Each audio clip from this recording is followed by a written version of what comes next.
The sterile scent of antiseptic filled the hospital room, mingling with the faint metallic tang of exhaustion that seemed to cling to everyone present. I stood by the foot of the bed, my hands clasped tightly behind my back, watching as my wife, Kristen, cradled the newborn in her arms. The baby was a tiny, fragile thing, swaddled in a soft pink blanket that seemed almost comically large around its small frame. Kristen's face glowed with a mixture of fatigue and joy, her cheeks flushed from the hours of labor, her dark hair plastered to her forehead with sweat. Her smile was wide, radiant as she gazed down at the child, her fingers gently tracing the curve of its cheek. She looked like a painting of motherhood, tired, yes, but blissful in a way I hadn't seen in months. Beside her stood my mother, Linda, and my mother-in-law, Dolores, their faces mirroring Kristen's happiness in their own ways. Linda's eyes crinkled at the corners, her silver-streaked hair pulled back in a loose bun, her hands clasped together as if in silent prayer. Dolores, shorter and rounder, beamed with pride, her gray curls bouncing slightly as she leaned closer to coo at the baby.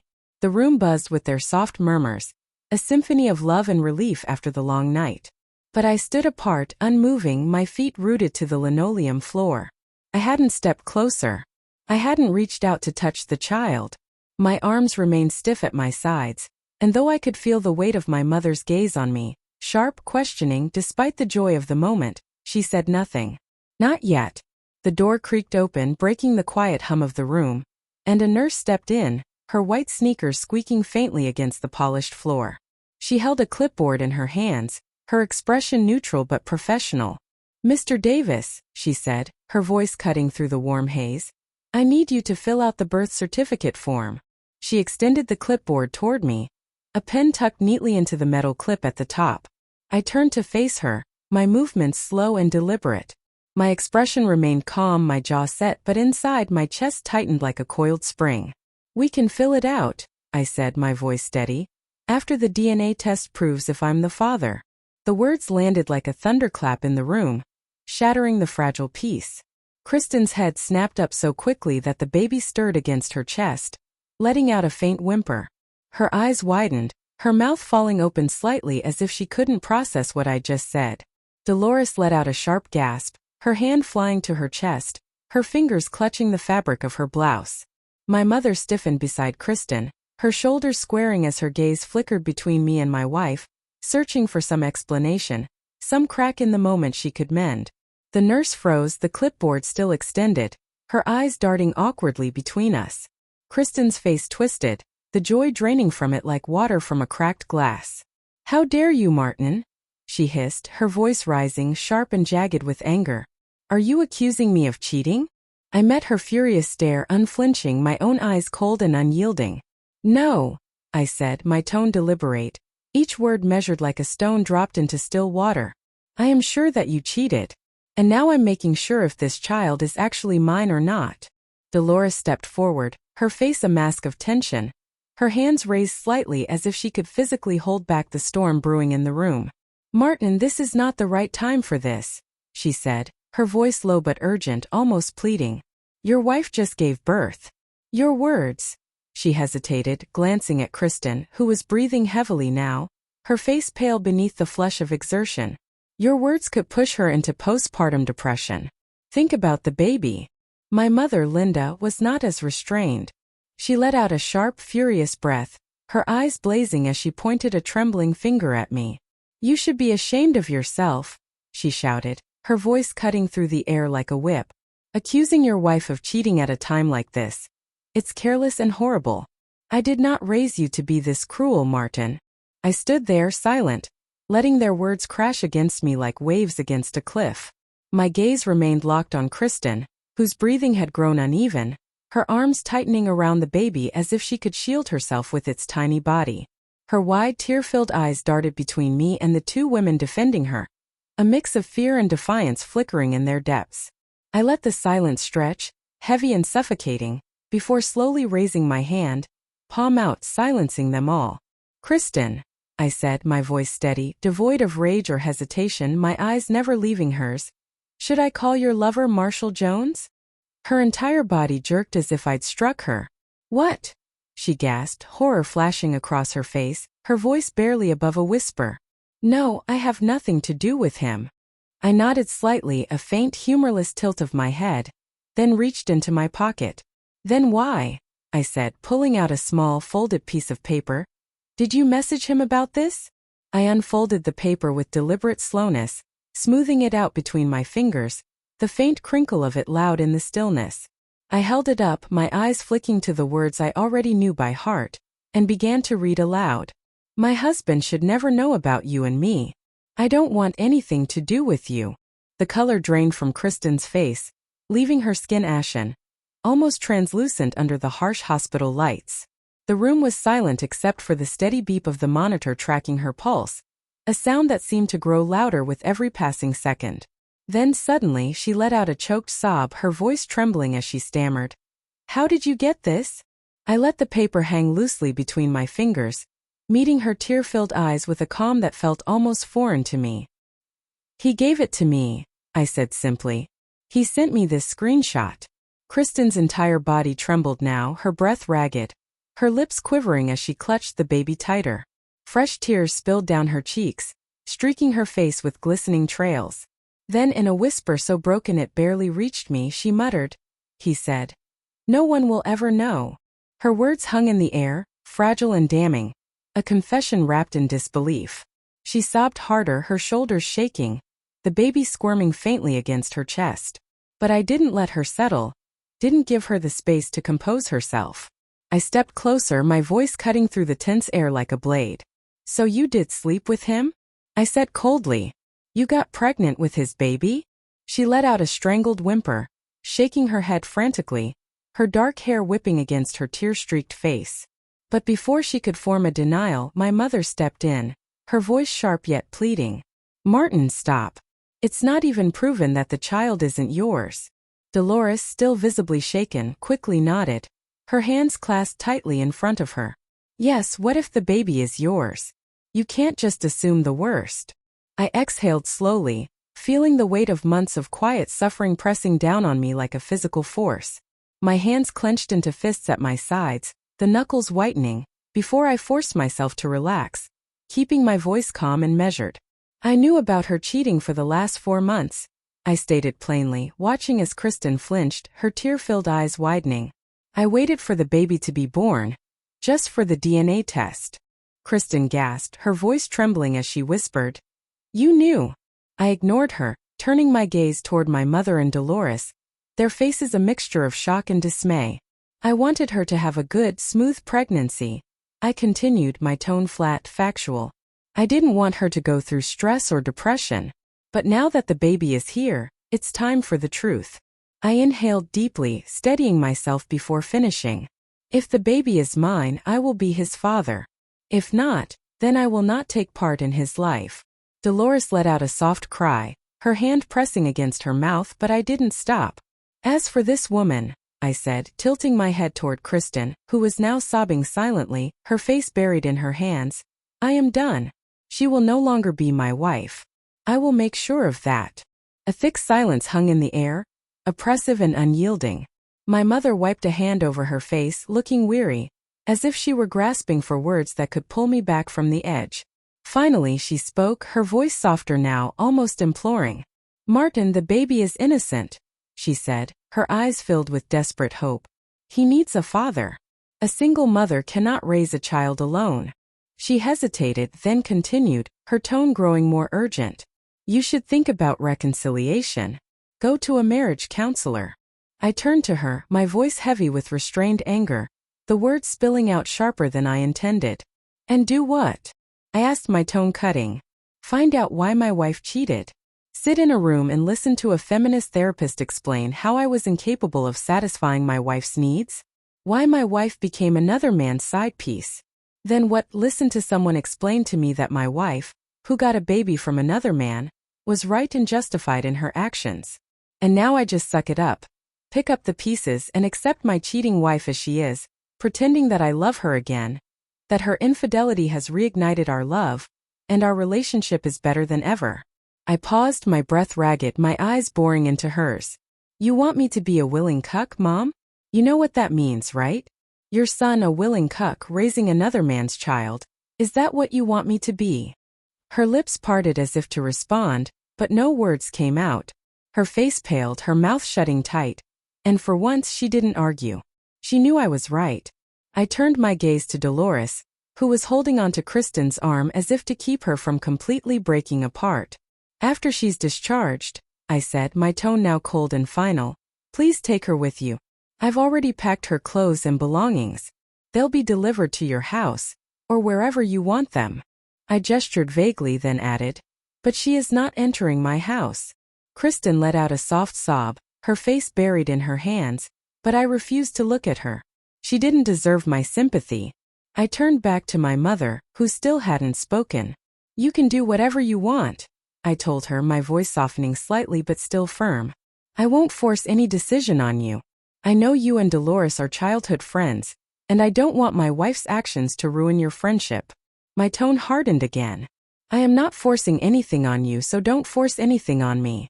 I let the silence settle for a moment, then repeated myself, my words slow and deliberate. "As I said before, if the child is mine, I will be his father. If not, then you will never try to force me into a relationship that reminds me of my wife's cheating." With that, I turned and walked out of the room, my footsteps echoing faintly in the sterile hallway. As I reached the door, I caught a glimpse of the nurse, who had been standing there the entire time, silently witnessing the chaos unfold. Her eyes met mine, and for a brief moment I saw it, a flicker of sympathy in her gaze. That evening, I sat in my now emptier house, the silence pressing in around me like a living thing. The furniture was still there, the walls still lined with pictures I hadn't yet taken down, but the space felt hollow, stripped of the life it once held. My phone buzzed on the coffee table, the sound jarring in the quiet. I glanced at the screen, my mother. I sighed, already knowing what this call was about, and hesitated before answering. Her voice was soft but firm when she spoke. "Son, I do not condone what Kristen has done," she began, "but at this moment she needs both me and Dolores. I am at her place, and I will be here helping them both." I clenched my jaw, rubbing my temple with my free hand. Of course she would be there. I had expected it, but it didn't make it any easier to hear. "I have treated her like a daughter ever since she was born," my mother continued. "I just can't switch that off." She paused, as if debating her next words, then sighed. "Now, I do not know if the child is yours, but I would pray to God that he is. I would pray that you two could find a way to save this marriage." That was it. That was my limit. My grip tightened around the phone as I cut her off. "Mom, the marriage is over," I said, my voice firm, leaving no room for debate. "Even if the child is mine, I am done with her. Now stop pushing for that, Martin." I didn't let her finish. "If you want to keep pushing for it, then consider your son dead. Do I make myself clear?" Silence stretched across the line, thick and heavy, before she let out a quiet, resigned sigh. "I hear you," she murmured. I ended the call without another word, tossing the phone onto the couch beside me. 2 days later, I made sure my actions spoke louder than any words ever could. My lawyer served Kristen with the divorce papers, a thick stack of legal documents that shattered whatever illusions she might have had about fixing things. I had already canceled all her credit cards, drained the joint account, taking my share and leaving hers, and frozen the investments until the divorce and asset distribution were finalized. That afternoon my phone rang again. I glanced at the screen, my mother. I exhaled sharply, already bracing myself for another lecture, and answered. She didn't waste time. Her voice was filled with disappointment, almost shaking as she spoke. "You should not have done that," she said. "She is still not fully recovered, and you have put her through this. I am ashamed of you, Martin. I could never have imagined you being so heartless." I closed my eyes, pressing my fingers against the bridge of my nose, my patience running razor-thin. "Heartless," I repeated, my voice low but filled with restrained fury. Where was her heart when she was opening her legs for that man? Was she thinking with her heart then? Silence. I pushed forward, my voice growing sharper with every word. Was she thinking about her marriage? Was she thinking about her husband when she decided to betray me? I let the questions hang in the air, giving her a moment to absorb them. "You know the answer, Mom, so stop blaming me for her actions. I am just responding in kind." Still she said nothing. I could hear her breathing on the other end, but she had no argument. "Stop blaming me. I continued, my tone now cold and final. Before I start holding you accountable for your actions now. With that, I ended the call, tossing my phone onto the passenger seat of my car. 3 days later, the DNA results arrived. My hands trembled slightly as I opened the envelope, though deep down, I already knew what I would find inside. The paper was crisp, the words stark and unambiguous. Not the father. Chances of paternity, 0%. I exhaled slowly, staring at the document for a long moment, feeling a strange mix of emotions swirl in my chest. There was no relief, only finality. Any lingering doubts, any small part of me that had wondered if I was being too harsh, vanished in an instant. I folded the paper neatly, slid it back into the envelope and grabbed my keys. The drive to Dolores's house took about 30 minutes. The late afternoon sun hung low in the sky, casting long shadows across the quiet suburban street as I pulled up to the curb. I stepped out of the car, took a deep breath to steady myself and knocked on the door. Within seconds it swung open and Kristen stood there, her face lighting up with relief and something else, self-assured confidence. "You've come to me," she said softly, her voice thick with emotion. "I knew you loved me enough to reconsider." She gave a small, almost victorious smile. "I was just telling Mom that you would come back to me. I know you can't live without me." She stepped forward, arms outstretched, as if she expected me to pull her into an embrace. I held out a hand, stopping her mid-step. "Stop this drama," I said, my tone firm and unwavering. "Where is your mother? I'm here to meet her. Go call her." The hopeful glow in her eyes flickered, then dimmed entirely. Her smile faltered, and she took a hesitant step back. For the first time she seemed unsure of herself. "Oh," she mumbled, her voice small. She hesitated, then stepped aside. "Come in." I walked in, my footsteps echoing slightly on the hardwood floor of the quiet house. A moment later, Dolores appeared from the hallway, but she wasn't alone. My mother walked out beside her, cradling the baby in her arms. My mother's eyes lit up when she saw me, her face full of desperate hope. She walked toward me, gently bouncing the baby as she spoke. "Look," she said, smiling. "The baby has your eyes. He looks just like you." She took another step forward. "Come on, hold him once and I can assure you you'll forget everything. You'll be a happy family again." I took a step back, my voice firm, my patience worn thin. "Mom, stop it. Don't push it." She froze, looking at me with confusion and sadness. "I told you to stop trying to force things," I continued, my tone now ice cold. Then, without another word, I reached into my pocket, pulled out the envelope and handed it to Dolores. "Please read it aloud," I said, making sure my voice was steady, "so everyone in the room can hear it." Dolores took the paper from my hand with trembling fingers, her eyes scanning the words. Her lips parted slightly as she read aloud, her voice hollow. "Sample A. Chances of paternity 0%. You are not his father." She exhaled sharply, as if the truth had physically struck her, then lowered herself onto a chair, pressing a hand to her forehead. Silence filled the room like a thick fog, suffocating and inescapable. My mother, still cradling the baby, reached for the paper next. She stared at it for a long moment, her lips moving soundlessly as she read the words to herself. Then, almost in slow motion, she too sank into a chair. "Oh no," she whispered, her voice breaking. I let the silence linger for a few seconds, allowing the weight of the truth to settle over them. Then I spoke, my tone cold, devoid of any remaining patience. "I came here just to tell you both to stop pushing me for this child. Now you have proof." My gaze swept over them. My mother still holding the baby, Dolores still clutching her head in disbelief. "As I said earlier, since this baby is not mine, I will not be a part of his life." I turned to my mother, leveling her with a look that carried all the exhaustion and bitterness I felt. "I hope you're satisfied now," I said, my voice edged with finality.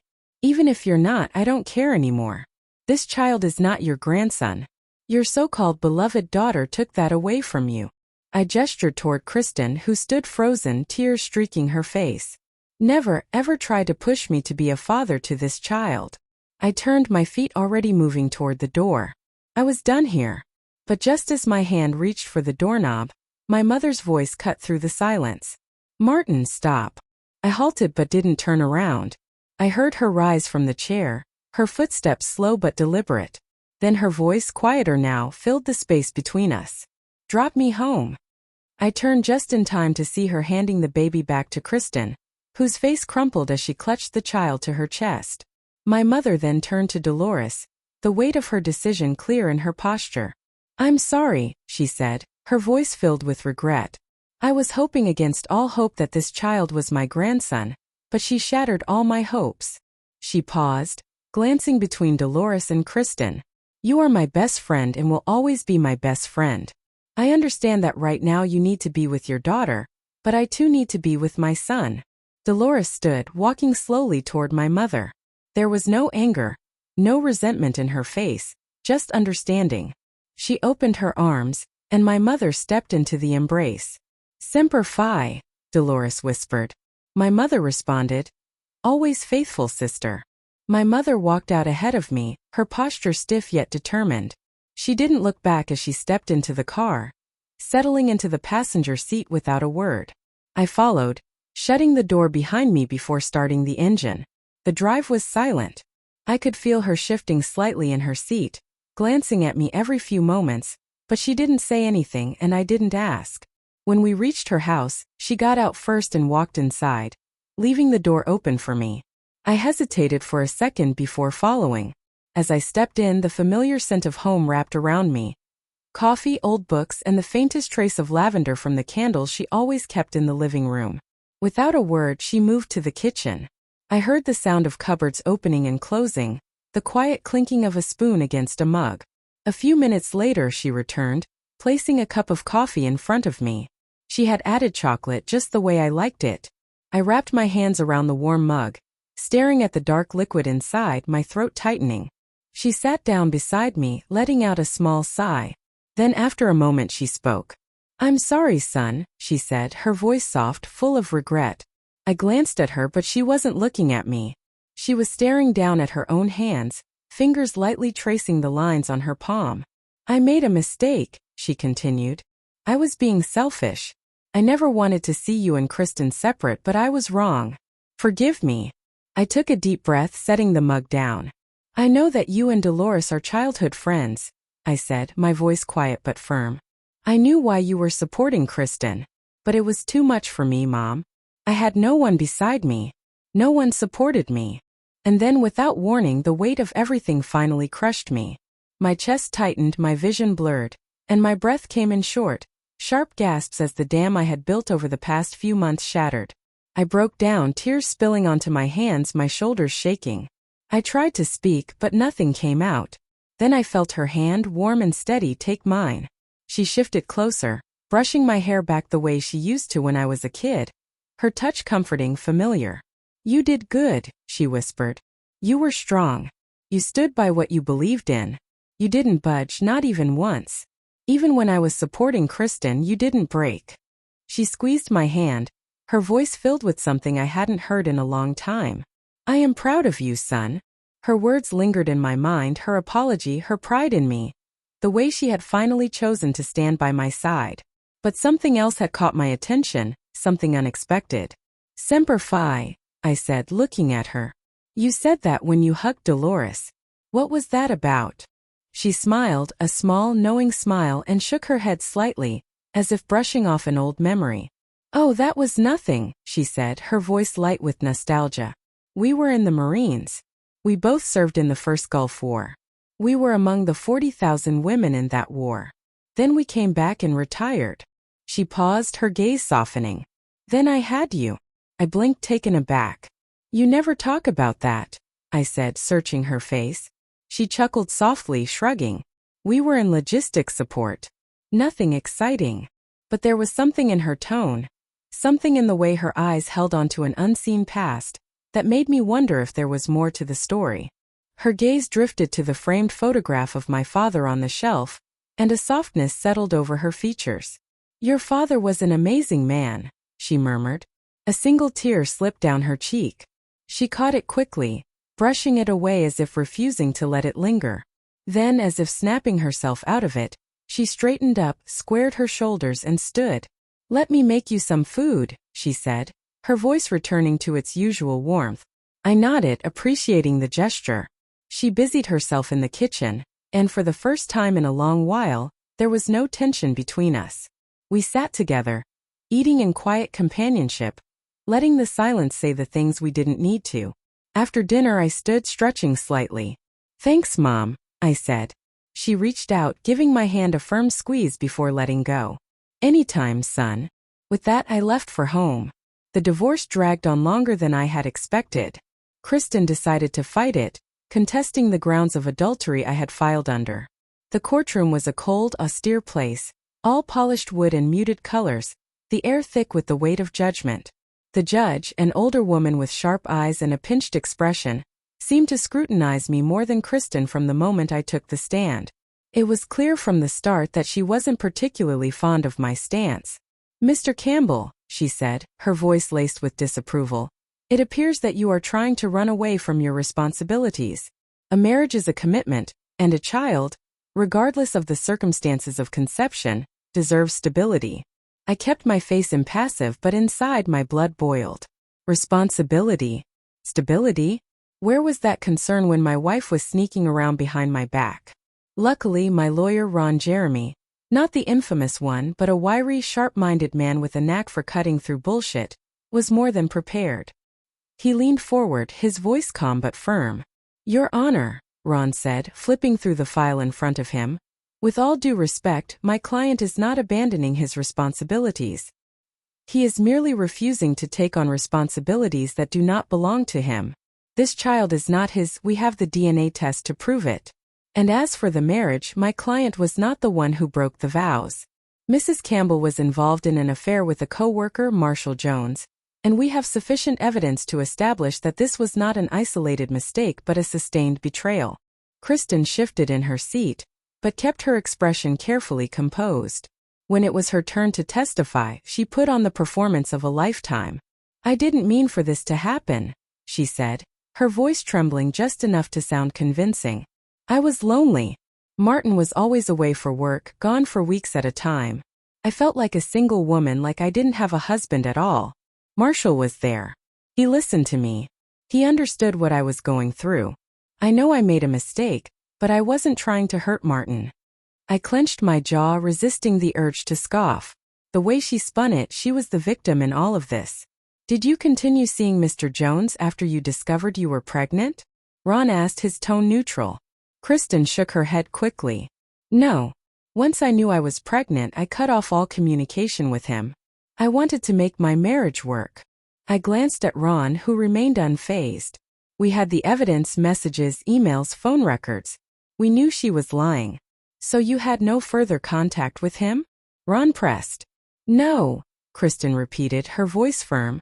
Ron sighed, then pulled out a stack of printed documents and held them up. "Your Honor, Exhibit C, messages exchanged between Mrs. Campbell and Mr. Jones over the course of her pregnancy. As you can see, not only did she remain in contact with him, but she also confided in him about her feelings, her plans, and even expressed doubts about telling my client the truth." Kristen's face paled slightly. "That doesn't mean I slept with him again," she blurted out. "Perhaps not," Ron conceded. "But it does prove that you maintained an emotional relationship with him despite being married. You claim to have cut ties, but the evidence shows otherwise." Kristen's lips pressed together, and she glanced at the judge, who studied the documents with a thoughtful frown. But then Kristen shifted her approach. "I was alone," she said, her voice softening again. "I felt neglected. I didn't go looking for this, Your Honor. Marshall pursued me. He seduced me. I gave in because I was weak, because I was hurting. What was I supposed to do when my own husband wasn't there for me?" The judge's expression changed slightly, her head nodding as if absorbing Kristen's words, as if trying to agree with her. Ron turned to Kristen, an edge to his voice that made it clear he was about to dismantle her argument piece by piece. "Mrs. Campbell," he began, his tone smooth yet firm, "I heard what you said. Your husband was away, and you were needy." He dragged out the last word just slightly, letting the implication sink in. Kristen shifted in her seat, uncomfortably. "Let's clarify something," he continued. "You claim that Martin was neglecting you. Is that correct?" Kristen hesitated. her lips pressing together before she responded. Yes, she admitted. Ron nodded, as if he expected that answer. Did you ever tell your husband that his job was putting a strain on your marriage? Did you ever sit him down and say, Martin, this isn't working. I need more from you? She didn't say anything. I could see the gears turning in her head, searching for an answer that wouldn't incriminate her further. But there was nothing she could say that wouldn't unravel the web of excuses she had built. Mrs. Campbell, Ron continued, not letting up, you've painted a picture here. Your husband was away and you were left alone. Meanwhile, Mr. Jones was there, listening to you, comforting you, complimenting you, being so incredibly caring. His words dripped with sarcasm. But tell me something, was your husband not caring? Kristen remained silent. Has your husband never complimented you? Ron pressed. Still nothing. He turned to the judge and lifted a few printed pages. Your Honor, I'd like to direct your attention to Mr. Campbell's social media accounts. Here we see multiple instances where he took his wife out for dinners, shared heartfelt posts about her, and even surprised her with gifts. These don't look like the actions of a neglectful husband to me. He glanced back at Kristen. So let me ask you a very straightforward question, Mrs. Campbell. Your infidelity, was it your husband's fault? Yes or no? Kristen clenched her jaw. She looked at the judge, then at Ron, then at me. Finally, in a small voice, she muttered, No. Ron let the word hang in the air for a moment before he took a step forward, his voice turning sharper. You know, Mrs. Campbell, he said, I've been listening to you for the past 2 hours. Not once have you taken accountability for your actions. Not once have you admitted fault. Not once have you said that you were sorry. Instead, you've blamed your husband for everything that went wrong in your life. But here's what I don't understand. If Martin is such a failure in your eyes, if he was so terrible as a husband, why are you pushing for reconciliation? Why are you trying to force a man you deceived to be a father to a child that he had no part in creating? A child that you had with Mr. Jones. Ron adjusted his tie and stepped forward, addressing the judge with the confidence of a man who knew he was about to make an irrefutable point. Your Honor, let's take a good look at Mr. Campbell here. He began, motioning toward me. According to his wife, he is neglectful. A pathetic husband who doesn't care about his wife's feelings. She claims he's running away from his responsibilities as a father. In short, she wants us to believe he's a loser. I exhaled slowly, feeling the weight of the words. Kristen sat rigidly, arms crossed, her eyes flickering between the judge and Ron. Now, Your Honor, Ron continued, should a woman continue to live with such a man? Should she stay married to someone she considers such a failure? Or should she instead be with Mr. Jones, the man she claims is caring, considerate, and according to her, the actual father of this child? Kristen's jaw tightened, her fingers gripping the edge of the table. The courtroom was silent except for the faint scratching of a stenographer's pen. I'd like to remind the court that we have not yet established through a DNA test that Mr. Jones is in fact the father of this child, Ron said, letting that statement settle, allowing the implications to sink in. We are simply going off of Mrs. Campbell's word. And given that Mrs. Campbell once told my client that this child was his, something that was proven to be a lie, I think we can all agree that her word alone isn't exactly reliable. Kristen flinched, her head snapping toward Ron. No, she blurted out, her voice a bit shaky. Marshall is the father. Ron turned toward her, raising an eyebrow. Mrs. Campbell, you claimed the same thing about my client, and we all know how that turned out. He shrugged. Forgive me if I say we'll need more than just your assurance this time. Kristen looked down at her hands, her face pale. But let's not even get into that right now, Ron continued smoothly. Let's come back to the original question. If my client is as bad as Mrs. Campbell claims, if he is truly neglectful, heartless, and a terrible influence, why should he be involved in this child's life at all? Why is she pushing for him to take on the role of a father to a child he did not father? The judge's expression shifted, but I could see the gears turning in her mind. Ron took a step closer to the bench, his voice steady and composed. Your Honor, we have already established that Mrs. Campbell cheated on her husband, had a child with another man, and has spent this entire case painting my client as an unworthy husband and father. If that's true, then why does she want to reconcile? Why does she want a loser like him to take responsibility for a child that isn't his? The courtroom was silent, all eyes on Kristen as we waited for her answer. Then suddenly she shot up from her seat, her voice raw with desperation. "He is the best husband ever!" she screamed, tears streaking down her face. "I love him, and I want him in my life. My child cannot have a better father than that man." The room fell silent for a moment. The same woman who had betrayed me, lied to me, and humiliated me was now declaring her undying love in front of everyone. It was almost laughable. Almost. Ron, ever the professional, didn't miss a beat. He leaned forward, his voice calm but cutting. "Then why?" he demanded. "Why, Mrs. Campbell? Why did you cheat on him? Why did you break his heart?" Kristen's face twisted in anguish, her whole body trembling. She tried to form words but they came out choked and broken.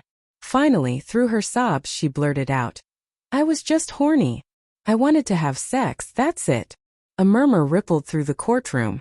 Even the judge's expression flickered with something. Disgust? Disappointment? Maybe both. Kristen collapsed into her chair, her face buried in her hands, her shoulders shaking violently.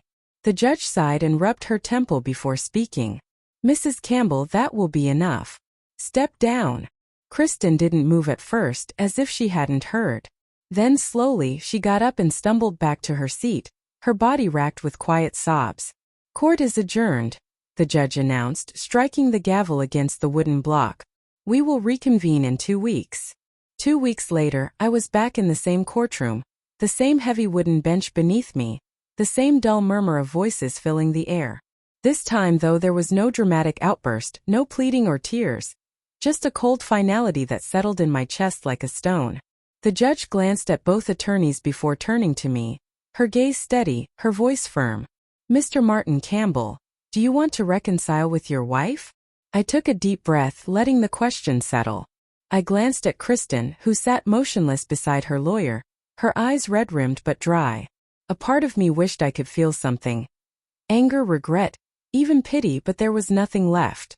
"No, Your Honor," I said, my voice steady, unwavering. The judge nodded once, then lifted her gavel. "Then this court orders that the marriage is dissolved. The community assets shall be split 50-50 and distributed between the parties accordingly." The sharp crack of the gavel echoed through the courtroom. Just like that, it was over. For me. But I was wrong. It was over for me, not for Kristen. Moving out of the house was easier than I thought it would be. I had no attachment left to that place. It had become nothing more than walls that held memories I no longer wanted. I sold it without hesitation and moved into a smaller apartment near my office. It wasn't much. A one-bedroom with a modest kitchen and a view of the parking lot. But it was enough. A fresh start, or at least the closest thing to it. My mother called me a few weeks after I settled in. She sounded hesitant, almost careful with her words. "Martin, I just wanted to let you know I'll be helping Dolores with the baby. Kristen, she's not doing well. She's been diagnosed with depression and is undergoing therapy." I leaned back against my couch, rubbing a hand over my face. A part of me felt something, sympathy maybe, but not enough to make me forget everything she had done. I wasn't heartless, but I wasn't about to drown in guilt for her either. "All right," I said simply. "You're not upset?" she asked cautiously. I shook my head, even though she couldn't see me. "No, Mom, it's fine. The baby's innocent in all this. If Dolores needs help and you want to help her, I won't stand in the way." There was a pause before she spoke again. "Have you thought about Marshall? About what he did?" I exhaled slowly, already knowing where she was going with this. "Mom, let's get one thing straight. It wasn't Marshall who ruined my marriage. It was Kristen. She's the one who decided to cheat. She wasn't forced into it. She made that choice on her own." "I know," she admitted. "But doesn't it make you angry that man had a part in it too?" "Of course it does," I said, my voice calm but firm. "I won't lie and say I didn't have violent thoughts about him at first.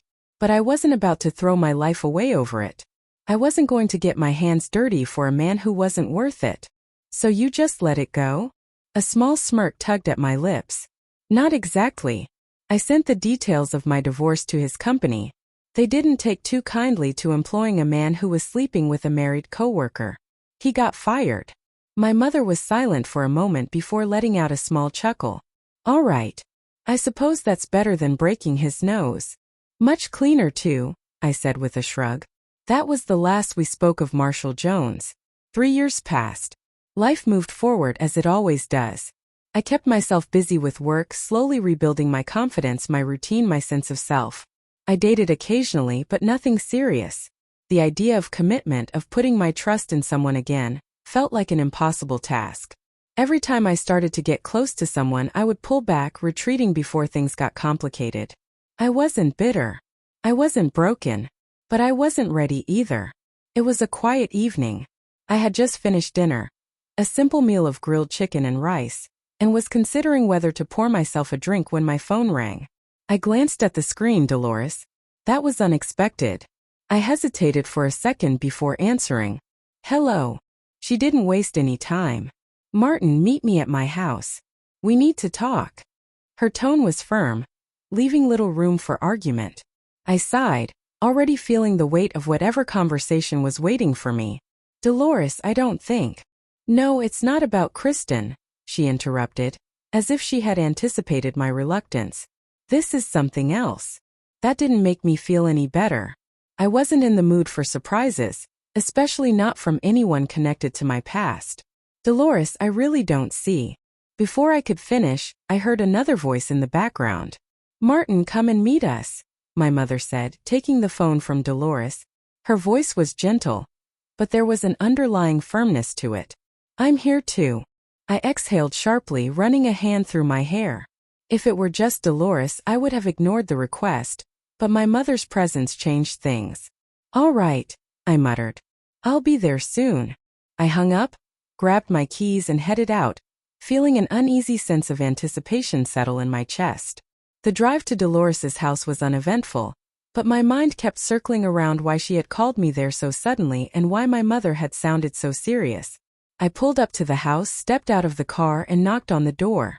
My mother answered first, giving me a long look before stepping aside. Inside, I spotted Dolores standing near the couch. She gave me a small nod, but before I could say anything, a small boy came running toward me, stopping just short of my legs. Who are you? He asked, tilting his head in curiosity. I smiled, crouching slightly to meet his eye level. You see that woman there? I pointed toward my mother. I'm her son. The boy nodded, his little face scrunching up as he processed that information. Oh, he said, as if it all made sense now. You are her son. Good to meet you. Then, just as quickly as he had appeared, he turned and ran off again. I stood up and walked toward Dolores. She didn't waste a second before pulling me into a brief hug. Thanks for coming, she said, her voice steady but carrying a weight I couldn't quite place. I barely had time to respond before my mother handed me a glass. I looked down at the amber liquid, then back at her with a raised eyebrow. This? I asked. She met my gaze evenly. You're going to need it after we're done talking. That didn't exactly settle my nerves. I took the glass but didn't drink yet, watching as Dolores sat down and gestured for me to do the same. I sank into the chair, the unease in my stomach growing heavier by the second. She took a deep breath and spoke. Listen, your ex-wife Kristen, she's dead. The words hit me like a slow-moving wrecking ball. Not because I was grieving, but because I hadn't been prepared to hear them.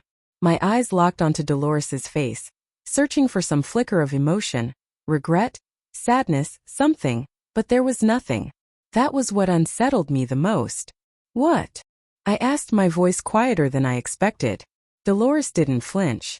An alligator took her last week in Florida. I stared at her, waiting for some kind of elaboration. That was a hell of a way to go, but something about the way she said it didn't sit right. Before I could ask, she turned her head slightly and spoke over her shoulder. Tim, go to your room. The little boy, who had been lingering near the doorway, nodded and trotted off without question. Only when he was gone did she look back at me. Then she said it. I killed her. Fed her to a gator. My grip tightened around the glass, my breath hitched. I didn't say anything. I just emptied the glass in a single gulp, the burn of the whiskey doing little to thaw the ice creeping into my veins. My mother took the glass from my hand without a word and refilled it. I gripped the refilled glass, staring at Dolores as her words sank in. My heartbeat thundered in my ears.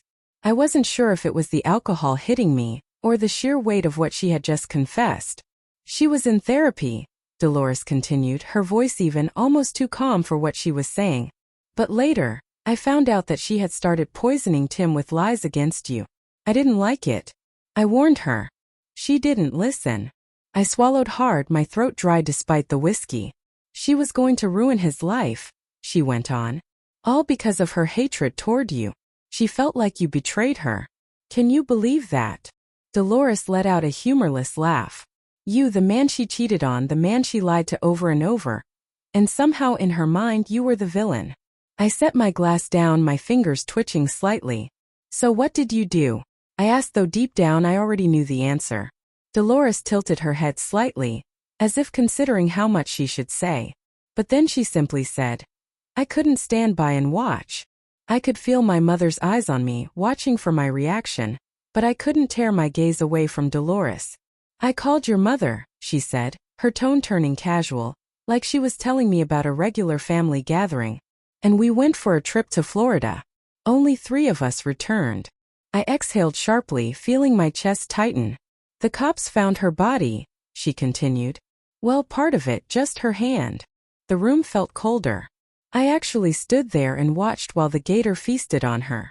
Dolores's lips curled into something that might have been a smile.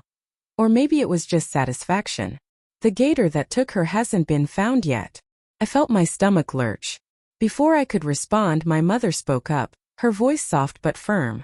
You don't need so many details. I turned to her, my mind still reeling from what Dolores had just said. Bottom line, my mother continued, placing a steady hand on my shoulder. Kristen is dead. I opened my mouth, but she wasn't finished. Marshall Jones is dead. I felt the blood drain from my face. What? I choked out. My mother didn't blink. We needed to ensure that no one takes Tim away from us. She spoke so calmly, as if this was all just another step in protecting family. So he had to go. I shook my head slightly, my thoughts spinning. What are you saying? Dolores leaned back into her chair, watching me. He died in a car accident, my mother said simply. Drove off a bridge. Silence hung between us, heavy and suffocating. Without a word, my mother reached for the whiskey bottle and refilled my glass for the 3rd time. I sat there, gripping the glass in my hand, the room feeling smaller, the air pressing down on me. My mother's voice broke the silence. Now here's the thing, Martin, she began, her tone softer than before, almost pleading. That child is innocent. I swallowed hard, staring at the liquid in my glass but saying nothing. We're both old, she continued. We won't live long enough to raise him. Dolores leaned forward, her eyes locked onto mine. That child needs a father. I finally looked up, my gaze flicking between the 2 women. There was something unnerving about their composure, about how they had just confessed to 2 murders and were now talking about childcare like it was an everyday matter. And a mother, Dolores added. I let out a slow breath, feeling the weight of the conversation crushing me. So we want you to adopt him, my mother said. We know he's not your son, but the people who cheated on you are both dead, if that helps. If that helps. My stomach twisted. Nothing about this helped. Dolores reached for something beside her and handed me a file. I hesitated before taking it. I've transferred all my assets to you, she said. I stared at the folder in my hands. It felt heavier than paper should. Raise this child as your own, she continued. Get married, have more kids, but please give this child a future, a home. I blinked at her, my mind a swirling mess of emotions I couldn't untangle. Then my mother spoke again, her voice quieter now. We both have stage 4 blood cancer. My head snapped up. We won't live to see his 4th birthday, she said, her expression unreadable. A strange numbness crept over me. I wanted to feel something, anger, grief, disbelief, but all I felt was exhaustion. Please, Martin, my mother said. I'm not trying to pin this on you. If you decide against it, I'll understand. But I know you are the best and only chance that child has in his life. The room was silent again. I stood up. I didn't say a word. I didn't look at them. I walked out of the house, my footsteps heavy, my thoughts heavier. I got into my car, drove straight home and collapsed onto my bed. And then I slept, The next morning I woke up with a headache that wasn't from the whiskey. It was from everything that had been said the night before. I barely remembered driving home, but one thing was clear. I couldn't let that kid grow up alone. I found myself outside Dolores's house before I even realized I had made the decision.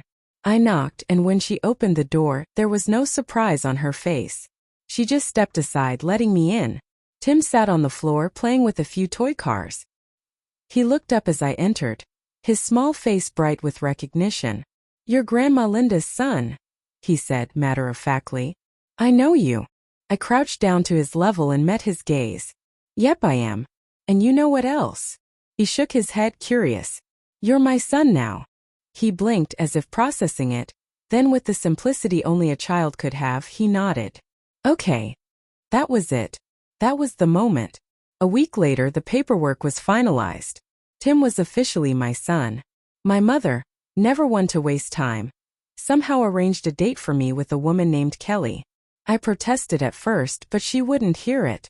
"She's a good woman, Martin," my mother insisted. "A former Marine. Lost her husband in Afghanistan. No kids. You should meet her." I sighed, running a hand through my hair. "Mom, I just adopted a kid. I'm not exactly looking to date right now." "Just one date," she said, giving me that look that meant there was no point in arguing. So I met Kelly. And somehow one date turned into two, then into four, then into something serious. She understood me in a way I hadn't expected. She didn't push. She didn't pry. She just fit. 6 months later, we got married. It was a small ceremony, just family and close friends. My mother looked proud, and Dolores, despite her frail health, smiled like she had seen her plan come to life. But life has a way of reminding you that happiness is never guaranteed. My mother passed away 2 months after my wedding. Dolores followed soon after. I barely had time to process it all before Kelly told me she was pregnant. Life was moving fast, but for the first time in years it felt like it was moving in the right direction. I had a wife, a son, a child on the way. Then one afternoon I found myself back at my mother's house, sorting through her things. That's when I saw it. A small worn-out diary sitting on her nightstand. I picked it up, flipping through the pages. A picture slipped out and fluttered to the floor. I picked it up and turned it over. It was old, slightly faded, showing 2 familiar faces. My mother and Dolores standing side by side, both wearing serious expressions. The date on the back said 1999. The location, George Bush Center for Intelligence. I sat there staring at the words, my heart pounding in my chest. Damn. My mom was in the CIA,